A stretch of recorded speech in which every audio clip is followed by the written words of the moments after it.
주제이고 커피가 주제인데 물에 대한 중요성, 그다음에 커피 원두에 대한 중요성 이런 부분들을 좀 많이 설명해 주실 거예요. 그다음에가 이제 패키징에 대한 부분을 또 이제 오늘 해주실 거예요. 제가 마지막에 전체적인 동선이라든지 정리할 수 있도록 진행하도록 하겠습니다. 안녕하세요. 저는 카페올 커피 로스터스 대표 강윤정이라고 합니다. 안녕하세요. 저는 패키지 전문 제작업체 오민규라고 합니다. 대표님. 안녕하세요. 저는 오늘 휘낭시에 알려드릴 밀파 소속의 구지호 셰프라고 합니다. 저는 그로텍 ENC의 박명수 대표였습니다. 저는 카페올 커피 로스터스 대표고요. 간단하게 제 소개를 좀 드리자면 저는 커피 씬에서 세 가지 영역에서 지금 활동 중이에요. 첫 번째는 개포동 소재 카페를 13년째 운영 중이고요. 원두 커피 제조업도 병행하고 있습니다. 두 번째는 국내외 커피 로스팅 대회 심사위원으로 활동하고 있고요. 세 번째로는 저희가 이제 산지에서 직접 우리가 커피가 만들어지는 생두 있잖아요. 생두를 다이렉트로 직수입을 해서 로스팅을 하는 로스터이기도 합니다. 제가 오늘 준비한 세미나는 제가 카페를 운영하다 보니까요. 가장 중요한 건 안정적인 커피 맛이에요. 근데 보통 우리는 에스프레소를 추출해서 이제 커피를 제공을 하잖아요. 그럴 때 이제 머신을 어떻게 안정적으로 추출 세팅을 할 것인가 그 부분과 그다음에 적은 인력으로 이제 운영되고 있는 소규모 매장일 경우에 이제 어떻게 브루잉 커피를 이제 판매할 수 있을까 이런 부분들 제가 고민이 진짜 많았거든요. 그 부분에 대해서 판매 전략에 대한 것도 좀 소개를 해드리도록 하겠습니다. 제가 생각할 때 커피는 사실 이제 내가 취미로 할 게 아니라면 상업적으로 커피를 판매할 거라면 좀 다른 각도로 이제 커피를 바라봐야 한다고 생각이 들어요. 그러니까 보통 취미로 하시는 분들은 커피 한 잔을 굉장히 맛있게 내리시려고 하세요. 굉장히 예민하고 굉장히 디테일하게 커피를 내리십니다. 그런데 이제 우리가 영업을 하려면 사실 이 커피가 손님들이 항상 이제 일정한 맛을 이제 오셨을 때 일정한 맛을 느끼실 수 있게 하는 게 가장 중요하다고 생각해요. 사실 들쑥날쑥한 커피 맛은 손님들한테 이렇게 신뢰를 줄 수 없는 커피거든요. 그래서 오늘 저의 가장 킥포인트는 어떻게 추출을 안정적으로 할 수 있을 것인가입니다. 커피는 크게 이제 두 가지 방법으로 추출이 되죠. 첫 번째는 에스프레소 머신, 그러니까 압력을 이용해서 커피를 추출하는 방식인데요. 우리 모두 보통 많이 드시는 아메리카노와 라떼를 추출하는 겁니다. 근데 보시면 맛있는 에스프레소를 추출하는 킥포인트가 여기에 있어요. 일단 입자가 굉장히 곱죠. 그리고 굉장히 높은 압력으로 커피를 추출하고요. 그렇게 추출을 했을 때 여기에 검정색으로 되어 있는 커피 오일이 섞인 검붉은 색깔의 크레마가 나와야 되고요. 가장 중요한 농도가 굉장히 짙어야 됩니다. 이렇게 추출을 하셔야 돼요. 어떻게 내리는 커피가 좋은 에스프레소인지 잠시 후에 제가 시연으로 보여드릴게요. 두 번째는 중력을 이용하는 모든 커피는 브루잉 커피라고 합니다. 그래서 머신을 이용하든 우리가 흔히 알고 있는 핸드드립을 하든 모두 다 브루잉 커피고요.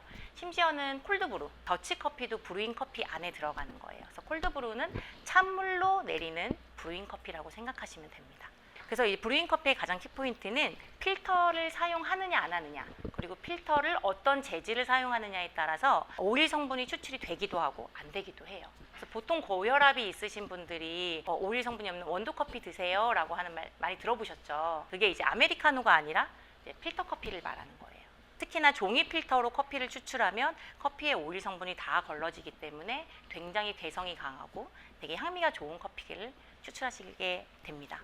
사실 커피 애호가 분들은 브루잉 커피를 굉장히 좋아하세요. 그리고 브루잉 커피가 있는 매장은 이 집 커피 좀 하는 집이구나 라고 생각을 하시거든요. 근데 이제 소규모 매장에서 브루잉 커피를 하는 건 사실 계륵이에요.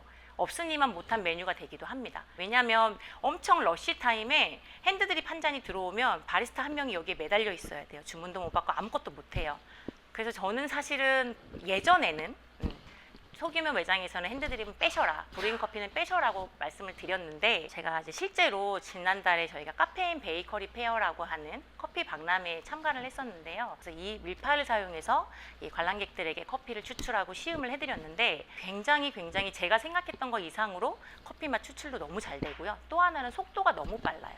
어떻게 보면 에스프레소보다 훨씬 더 빨랐어요. 그래서 제가 또 잠시 후에 이제 에스프레소 머신 추출을 끝나고 나면 브루잉 머신으로도 한번 시연을 보여드릴게요. 그리고 이제 윌파의 가장 큰 장점은 속도도 속도지만 일관된 맛을 재현할 수 있다는 거예요. 그래서 커피 정해져 있고 물량 정해져 있고 분쇄도 정해져 있으면 사실 바리스타에 따라서 커피 맛이 달라지는 이런 불상사가 일어나지 않습니다. 언제 내리든 누가 내리든 항상 똑같은 커피 맛을 유지하는 거죠.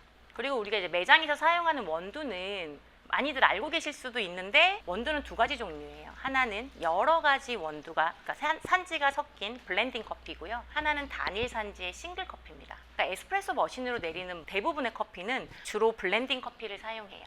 블렌딩을 하는 이유는 첫 번째는 원가 절감입니다. 그래서 어떤 때는 브라질이 생산량이 줄어든다거나 아니면 콜롬비아가 가격이 너무 오른다거나 할 때는 이걸 계속 사용할 수 없잖아요. 그렇기 때문에 그런 경우에는 여러 가지 방법을 이용해서 이제 블렌딩을 하고요. 그리고 두 번째는 싱글 커피인데요. 이거야말로 이제 커피 애호가분들이 아주 좋아하시죠. 사실 이 싱글 커피로도 에스프레소를 추출하실 수 있으세요. 근데 원가가 너무 높아요. 그러다 보니 사실 이 커피는 아메리카노, 그러니까 에스프레소로 추출하기보다는 브루잉 커피로, 브루잉 커피는 사실 아메리카노보다는 한 1.5배 정도를 판매 금액을 책정할 수가 있잖아요. 그렇게 사용을 한다면 네, 싱글 커피는 네, 추천할 만한 커피라고 생각이 듭니다. 매장을 오픈하시려고 할 때 원두를 선택하셔야 되잖아요. 그럼 원두를 선택할 때 어떤 키포인트냐? 너무 우리가 많이 알고 있는 내용이죠. 요리랑 똑같습니다. 첫 번째, 좋은 재료를 선택하셔야 돼요. 두 번째는 맛있게 요리해야 돼요. 잘 로스팅 돼야 됩니다. 에스프레소용 원두면 에스프레소에 맞게, 싱글용 원두면 싱글에 맞게 잘 로스팅된 커피를 원두를 선택을 하셔야 하고요. 세 번째는 내가 선택한 커피의 개성을 잘 이해하고 내 매장에 맞게 적용을 하셔야 돼요. 사실 우리 모두가 동료이기도 하면서 서로 경쟁자이기도 하거든요. 근데 우리는 누구랑 경쟁을 해야 되나? 이 저가 커피 프랜차이즈랑 경쟁을 해야 되나? 저는 아니라고 생각합니다. 일단 이길 수도 없고요. 일단 수익성 면에서도 너무 많이 떨어져요. 이 저가 커피는 가격이 보통 2,000원에서 2,500원을 넘어갈 수가 없어요. 네. 그리고 스페셜티 커피는 근데 4,000원이면 진짜 저렴하게 받는 거고요. 지역에 따라서는 7,000원, 8,000원 받는 데들도 있어요. 그러면 우리는 원가는 200원 올라갔는데 고객에게 받을 수 있는 아메리카노 가격은? 그럼 사실 어떤 게 이득인지 생각해 보셔야 돼요. 저희 카페홀도 스페셜티 원두를 납품을 하고 있는데요. 저희 같은 경우에는 산지에서 직수입을 해요. 저도 어딘가에서는 소비자잖아요. 싸고 좋은 물건 좋잖아요. 그래서 이제 어떻게 해야 되는가를 계속 고민을 했는데 그 방법으로 산지에서 다이렉트로 중간 마진이 빠지는 방법을 선택했어요. 저희가 이제 한번 에스프레소 추출을 해볼 건데요. 일단 에스프레소를 추출하려면 커피를 갈아야 하죠. 그래서 이제 에스프레소 같은 경우에는 굉장히 짧은 시간에 추출을 해야 되기 때문에 분쇄도가 굉장히 고와야 해요. 그래서 중요한 게 뭐냐? 사실 머신보다는 그라인더가 굉장히 중요합니다. 두 번째는 원두를 담는 건데요. 그다음에 이제 바스켓이라고 하는 포터필터, 우리가 이제 장착을 하는 포터필터 있죠. 이 안에 바스켓이 있는데 바스켓이 사이즈가 다 똑같지 않아요. 네, 머신마다. 그리고 머신도 이렇게 옵션으로 바스켓 사이즈를 키울 수가 있습니다. 그래서 내가 사용하는 바스켓이 몇 g짜리인지를 꼭 알고 계셔야 돼요. 그래서 막 17g짜리 바스켓에 20g을 때려 넣으시는 분들이 계세요. 그럼 커피 맛이 없죠. 지금 이렇게 앞에 조그만한 컵으로 물이 제공이 됐잖아요. 사실 커피 음료의 98%가 물이에요. 그래서 물의 퀄리티가 굉장히 중요합니다. 사실 제가 오늘 물에 대한 내용은 담지를 않았는데 저희도 이제 필터의 종류 그리고 필터의 교체 시기를 굉장히 중요하게 이 거래처 사장님들에게 꼭 말씀을 드리는 거예요. 그리고 추출 시간. 에스프레소를 추출하는데 사실 버튼 계속 누르고 있으면 커피 계속 추출되죠. 근데 도대체 언제 끊을 것인가 하는 그 추출 시간 굉장히 중요하고요. 그 다음에 나오는 에스프레소의 추출량. 혹시 커피책 읽어보셨으면 우리가 정의하는 에스프레소는 30ml라고 얘기를 해요. 근데 그건 진짜 아주 옛날 얘기고요. 커피가 이제 우리가 바스켓에 담아서 추출을 했을 때 가장 맛있게 나오는 정도의 양이에요. 어떨 때는 30ml 이하일 때도 있고 어떤 때는 30ml 이상일 때도 있습니다. 이거는 추출을 직접 눈으로 보면서 보여드릴게요. 보시면 이게 포터필터고요. 이 안에 바스켓이 있습니다. 보시면 네, 바스켓 사이즈가 달라요. 근데 이건 예전에는 이 바스켓을 썼었는데 한 샷짜리. 근데 이 바스켓의 모양 자체가 불완전한 추출을 유도하기 때문에 얘는 빼고 요즘 안 씁니다. 그래서 이렇게 투샷짜리를 나오는 바스켓을 쓰고 있어요. 17g 바스켓이다 라고 하면 17g을 넣고요. 추출을 해보는 거예요. 그럼 얘가 추출 속도가 빠르다? 그럼 분쇄도를 어떻게 바꿔야 될까요? 맞아요. 네. 왜냐, 분쇄도가 굵다는 거는 입자와 입자 사이, 커피 입자와 입자 사이 공간이 넓기 때문에 물이 굉장히 빨리 지나가겠죠. 그래서 추출이 빨리 일어나는 거예요. 그럼 얘가 입자와 입자를 붙게 하려면 입자의 크기를 줄여야겠죠.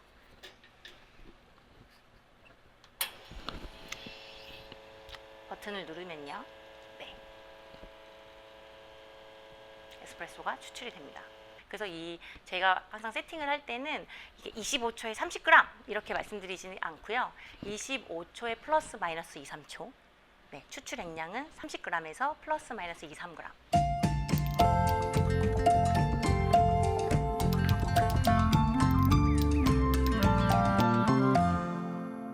여기 버튼 보면은 드립 스탑에서부터 1.25까지 있는데요.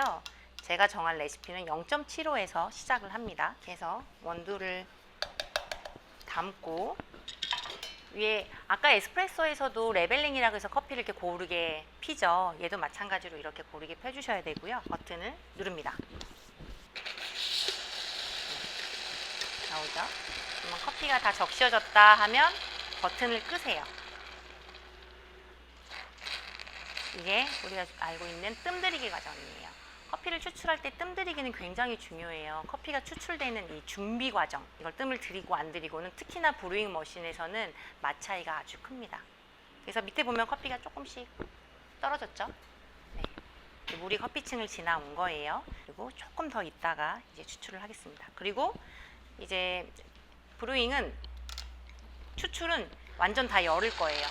그리고 얘도 이렇게 둡니다. 얘가 물이 다 추출될 때까지. 그리고 저는 다른 일을 하면 돼요. 네. 아주 중요합니다. 저희가 박람회 때 아주 효자 상품이었습니다. 매장에서도 이걸 이용해서 커피를 판매를 하고 있어요.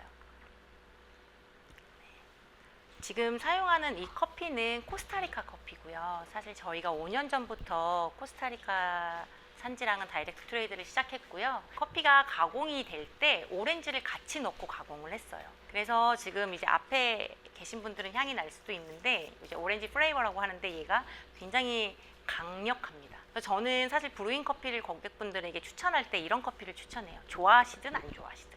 왜냐하면 저희가 이렇게 안내를 해드릴 때 이 커피는 이런 커피예요 라고 했을 때 고객분들이 그거를 자기가 드셨을 때 매칭이 딱 되잖아요. 그럼 만족도가 엄청 올라가요.